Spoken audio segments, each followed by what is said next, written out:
ആദരണീയരായ വിധികർത്താക്കളെ, അധ്യാപകരെ, പ്രിയപ്പെട്ട സുഹൃത്തുക്കളെ, എല്ലാവർക്കും എൻ്റെ സ്നേഹപൂർവമായ നമസ്കാരം.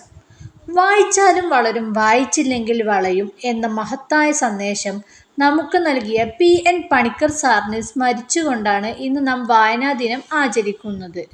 ഒരു മനുഷ്യൻ്റെ ഏറ്റവും വലിയ സുഹൃത്ത് ആരാണെന്ന് ചോദിച്ചാൽ അതിൻ്റെ ഉത്തരം ഒരു നല്ല പുസ്തകമാണ്. പുസ്തകങ്ങൾ അറിവിൻ്റെ വാതിലുകൾ തുറക്കുന്നു.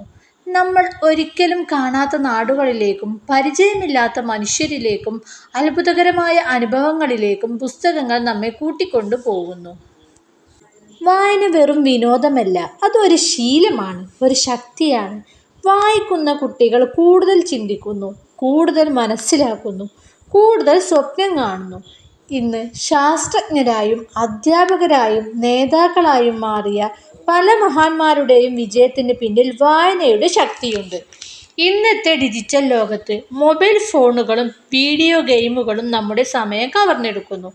എന്നാൽ ദിവസവും കുറച്ച് സമയം പുസ്തകങ്ങൾക്കായി മാറ്റിവെച്ചാൽ നമ്മുടെ അറിവും ഭാഷാശേഷിയും ആത്മവിശ്വാസവും വർദ്ധിക്കും.